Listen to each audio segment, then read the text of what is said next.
Good morning everyone, we are here today to discuss about the performance and prospect of the largest cement producer in Indonesia. Berita pada slide berikut ini menunjukkan bahwa pada kuartal pertama tahun 2025, PT Semen Indonesia mencatatkan laba yang sangat menurun drastis. Berita ini mencerminkan tekanan luar biasa di industri semen. Lantas, bagaimana prospek dari PT Semen Indonesia ke depannya? Oleh karena itu, kami akan membedahnya lebih dalam melalui Equity Research PT Semen Indonesia. Dan perkenalkan, kami dari kelompok 14 dari kelas C yang beranggotakan saya pribadi Alila Tamaris Tambayong dengan NRP 2043241014 dengan rekan saya Anila Zulfal Asna dengan NRP 2043241037. Pada pembahasan kali ini, kami akan berfokus pada analisis industri, keuangan, dan juga rekomendasi investasi ke depannya. SIG beroperasi melalui 4 entitas utama, yaitu Semen Gresik, Semen Padang, Semen Penasa, dan Heng Long Semen, dan dari Vietnam. Keempat pilar ini menghasilkan kapasitas produksi lebih dari 50 juta ton per tahun, dengan pangsa pasar 48 sampai 50%. Ini menjadikan SIG pemimpin industri semen nasional. Kepemilikan saham yaitu dari pemerintah Republik Indonesia 51,2% dan dari publik dan institusional 48,8%. Dengan kapitalisasi pasar sekitar 19 triliun, SIG termasuk perusahaan manufaktur terbesar di Bursa Efek Indonesia.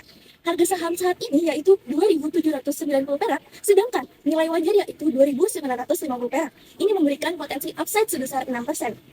Dari rasio valuasi, price to earning ratio 27,8 kali, ini menunjukkan optimisme pasar, sementara price to book value ratio sebesar 0,86 kali, yang ini menandakan saham masih undervalued. Dengan margin EBITDA atau earning before interest tax stabil yaitu di 18 sampai 20%. SIG tetap efisien dan tangguh di tengah tekanan biaya energi. Karena itu, rekomendasi kami adalah hold sambil menunggu katalis positif seperti penurunan biaya energi dan peningkatan proyek infrastruktur nasional. Ada 3 katalis utama yang menjadi penopang kinerja PT Semen Industri Persero TBK ke depan, yaitu yang pertama, market leader di industri semen nasional, di mana SIG menguasai 48 sampai 50% pangcal pasar domestik dengan kapasitas produksi lebih dari 50 juta ton per tahun. Ini menjadikannya pemimpin pasar yang kuat di tengah kompetisi ketat industri semen. Yang kedua, efisiensi dan juga transformasi digital. Perusahaan terus berfokus pada efisiensi energi, optimalisasi logistik, dan digitalisasi rantai pasok untuk menjaga margin tetap stabil meski menghadapi tekanan biaya energi dan distribusi yang tinggi. Yang ketiga, komitmen ESG dan keberlanjutan, di mana SIG juga menunjukkan komitmen kuat terhadap keberlanjutan melalui penerapan sistem WHRPG yang berkapasitas 30 MW. Penurunan intensitas emisi CO2 menjadi 0,687 ton semen, serta perolehan rating ESG yaitu AA dari MSCI dan pencantuman dalam indeks IGX di ESG Leaders 2024. PT Semen Indonesia Persero TBK SIG merupakan perusahaan BUMN yang bergerak di bidang produksi semen, bahan bangunan, jasa logistik, dan solusi konstruksi. SIG punya bisnis yang terintegritas secara vertikal, mulai dari tambang bahan baku hingga distribusi ke konsumen. Ada 3 segmen utama, yaitu semen dan cleanser, sebesar 80%. Produk utamanya seperti OPC dan PCC. Lalu yang kedua, ada non-semen dan juga jasa sebesar 15%, seperti beton dan juga logistik. Lalu yang ketiga, ada ekspansi internasional sebesar 5%, lewat TLCC Vietnam dan ekspor ke Asia Selatan. Keunggulannya ada di skala produksi besar, efisiensi energi, dan distribusi luas di seluruh Indonesia. Produk unggulan SIG adalah semen Gresik dan juga semen Padang yang menjadi penyumbang terbesar pendapatan perusahaan dengan nilai mencapai 36,18 triliun pada tahun 2024. Kali ini kita akan memasuki pembahasan industri overview dan juga competitive positioning, di mana masalah fundamental sektor semen adalah over kapasitas yang kronis. Berdasarkan sumber dari Asosiasi Semen Indonesia atau yang bisa disingkat dengan ASI, kapasitas terpasang nasional mencapai 110 hingga 115 juta ton, yang jauh sangat melampaui permintaan konsumen domestik, yakni yang hanya dalam range 62 hingga 65 juta ton. Ketidakseimbangan ini memicu persaingan harga yang intens dan menekan margin semua pemain yang ada di industri semen, menjadikan industri ini high volume dan low margin, di mana high volume sendiri yang berarti perusahaan semen harus memproduksi dan menjual produk dalam jumlah yang sangat besar, sedangkan low margin sendiri artinya keuntungan yang diperoleh dari perusahaan semen setiap unit yakni relatif kecil. Tekanan diperparah oleh ketidakseimbangan pasokan dan permintaan antar wilayah yang terlihat pada peta slide berikut ini.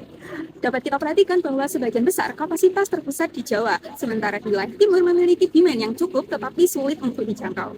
Kompleksitas logistik ini membuat biaya transportasi mahal, sehingga jaringan logistik superior menjadi KSF atau yang biasa kita kenal dengan Key Success Factor atau faktor penentu keberhasilan utama dari PT Semen Indonesia. Dalam industri semen Indonesia yang penuh dengan tekanan harga atau low margin dan oversupply, jaringan logistik superior adalah alat utama dan untuk mengendalikan biaya transportasi yang sangat mahal. Untuk mengendalikan biaya transportasi yang mahal dan mempertahankan pangsa besar agar tetap bisa kompetitif. Tanpa logistik yang superior, biaya akan melonjak dan tidak akan bisa bersaing harga. Kemudian pada bagian ini kita akan melihat gambaran industri semen dan posisi kompetitif PT Semen Indonesia. Berdasarkan analisis Porter 5 Force, industri semen di Indonesia memiliki tingkat persaingan yang cukup tinggi. Namun ancaman pendatang baru berada pada level menengah hingga tinggi. Hal ini dapat disimpulkan karena produsen asing mulai memperluas pasar ke Indonesia. Daya tawar pembeli juga sangat tinggi, terutama dari sektor proyek besar yang memiliki banyak pilihan produk. Sementara itu, kekuatan pemasok tergolong menengah karena biaya bahan baku seperti energi, batu bara, dan lain-lain masih berpengaruh terhadap profitabilitas. Namun ancaman produk substitusi tergolong rendah, mengingat belum ada bahan alternatif yang dapat sempurna menggantikan dari semen. Secara keseluruhan, SMGR beroperasi di tengah tingkat kompetitif rivalry yang ketat, sehingga efisiensi operasional dan inovasi menjadi kunci utama.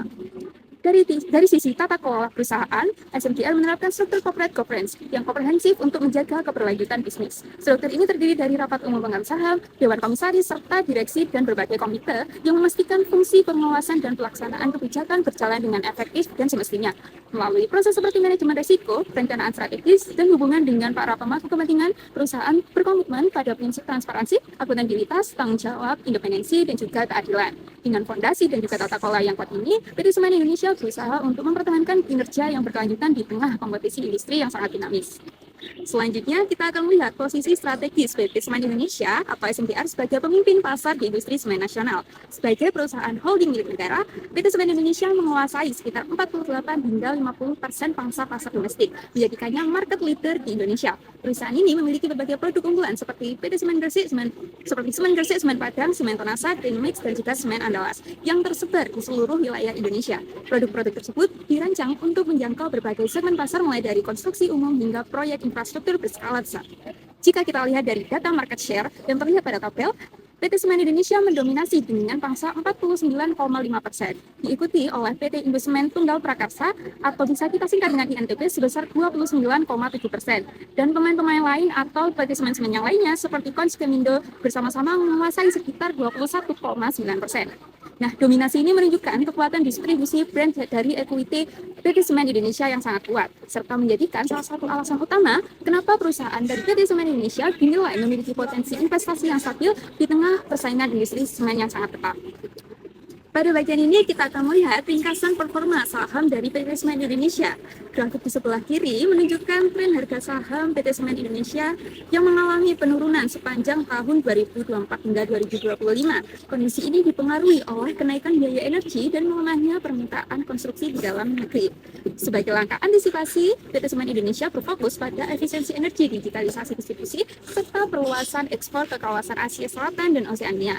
Dengan strategi ini, kinerja perusahaan pada tahun 2025 diperkirakan membaik dengan pertumbuhan pendapatan sekitar 5 hingga 7% dan margin EBITDA di kisaran 17 hingga 18%. Dari sisi valuasi rasio dan per SMGR masih berada sedikit di bawah rata-rata industri semen ASEAN, yang berarti sahamnya masih tergolong undervalue. Oleh karena itu, rekomendasi dari kami untuk investasi yakni hold, sambil menunggu momentum positif dari pemulihan industri PT Semen Indonesia dan proyek infrastruktur besar di Indonesia. Pada slide berikut ini membahas tentang valuation atau penilaian nilai saham SIG. Tujuannya untuk melihat apakah harga saham saat ini tergolong mahal, murah, atau sudah sesuai dengan nilai wajarnya. Kami menggunakan dua pendekatan utama, yaitu yang pertama, metode discount cash flow dengan asumsi WACC sebesar 10,8%, risk-free rate sebesar 6,7%, equity risk premium sebesar 6%, dan terminal growth sebesar 3%. Kami memperoleh nilai intrinsik saham sebesar 2.950 perak per lembar. Metode kedua yaitu relative valuation dengan membandingkan Indocomen, Indosemen, dan Siam Cement Group. SIG memiliki price to earnings sebesar 27,8 kali dan price to book value sebesar 0,86 kali. Dan EBITDA sebanding dengan Indosemen. Ini menunjukkan valuasi yang masih layak. Dari kombinasi dua metode tersebut, bobot 60% di SV dan 40% relative valuation diperoleh nilai wajar 2.950 perak dengan potensi upside sebesar 6% dari harga pasar 2.790 perak. Karena potensi kenaikannya terbatas, rekomendasi kami tetap hold sambil menunggu katalis seperti penurunan biaya energi, pemulihan permintaan semen, dan proyek infrastruktur baru. Selanjutnya kita akan membahas financial analysis, atau pada grafik ini terlihat bahwa pada pendapatan PT Semen Indonesia relatif stabil dari tahun 2021 hingga 2024, berada di kisaran 36 hingga 38 triliun rupiah, yang artinya dari sisi penjualan, perusahaan masih mampu menjaga performa meskipun kondisi pasar sedang tidak terlalu stabil. Kemudian, tantangan besar justru terlihat dari sisi laba. Sejak tahun 2022, laba bersih terus menurun, cukup tajam hingga tahun 2024. Hanya mencapai sekitar 770 miliar rupiah. Penurunan ini menggambarkan adanya tekanan pada margin keuntungan yang disebabkan oleh meningkatnya biaya energi dan melemahnya permintaan domestik. Dari rasio keuangan atau return on asset dan return on equity juga mengalami penurunan, menandakan efisiensi penggunaan aset dan modal masih belum optimal. Meski begitu, dengan debt to equity ratio yang masih di angka 0,55, posisi keuangan perusahaan tetap terjaga dan belum tergolong berisiko tinggi. Selanjutnya, pada grafik ini kita bisa melihat bahwa margin laba operasi PT Semen Indonesia terus menurun dari 9,6% pada tahun 2021 menjadi hanya 2,79% di tahun 2024. Penurunan ini menunjukkan bahwa profitabilitas operasional perusahaan semakin tertekan dari tahun ke tahun.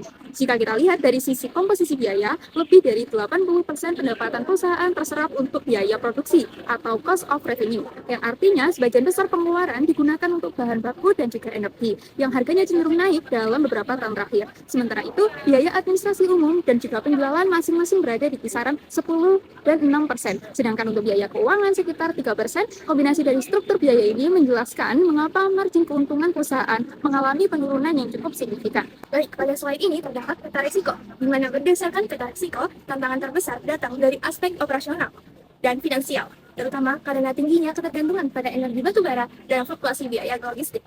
Grafik di tengah menunjukkan bahwa meskipun kapasitas terpasang industri semen tetap di 120 hingga 121 juta ton, produksi aktual justru menurun hingga 67 juta ton di tahun 2024. Ini menandakan overcapacity dan rendahnya tingkat utilisasi sekitar 55 sampai 60%. Ada 3 risiko utama yang kami soroti. Yang pertama, kenaikan biaya energi akibat batubara menekan profitabilitas sehingga SIG melakukan diversifikasi energi melalui RDF dan biomasa, serta efisiensi logistik digital. Kedua, risiko overcapacity yang menghambat efisiensi diatasi dengan ekspansi pasar, ekspor, dan optimalisasi distribusi. Ketiga, fluktuasi nilai tukar dolar yang meningkatkan biaya impor direspons dengan strategi hedging dan peningkatan komponen lokal. Secara keseluruhan, tantangan biaya energi dan overcapacity masih menjadi faktor utama yang menekan kinerja. Namun, strategi efisiensi dan ekspansi SIG menunjukkan upaya adaptasi untuk menjadi profitabilitas jangka panjang. Saat ini, ESG menjadi faktor penting bagi investor karena menunjukkan tanggung jawab perusahaan terhadap lingkungan dan masyarakat. Dari sisi environmental, SIG aktif dalam pengurangan emisi karbon. Mereka menggunakan sistem Waste Heat Recovery Power Generation atau WHRPG di pabrik Tuban dan Indarum yang mampu menghasilkan listrik 30 MW, mencukupi 30% kebutuhan energi pabrik. Emisi CO2 juga turun menjadi 0,687 ton per ton semen, di bawah rata-rata nasional, dan penggunaan refuse derived fuel atau RDF serta biomasa sudah mencapai 12% dari total energi. SIG bahkan menargetkan net zero emission tahun 2050. Dari sisi sosial, melalui program SIG Peduli, perusahaan telah mendukung lebih dari 90 desa dan 70.000 penerima manfaat dengan 120 miliar untuk pengembangan UMKM, pendidikan, kesehatan, dan juga lingkungan. Program ini berhasil meningkatkan pendapatan masyarakat binaan hingga 25% per tahun. Dari sisi governance, SIG telah menerap ICO sebesar 37001, Anti-Bribery Management System, dan Whistleblowing System atau WBS yang transparan. Semua laporan pelanggaran diselesaikan dengan tuntas, dan perusahaan berhasil meraih rating ESG AA dari MSCI CA, serta masuk dalam IDX ESG Leaders 2024. Kesimpulannya, SIG tidak hanya fokus mengejar laba, tetapi juga menjaga keberlanjutan bisnis, lingkungan, dan tata kelola yang baik. Hal ini menjadi nilai tambah penting bagi investor jangka panjang. With continuous efficiency, improvement, and innovation, we believe PT Semen Indonesia can regain its profitability and sustain long-term growth. Sekian, terima kasih. Good morning everyone, we are here today to discuss about the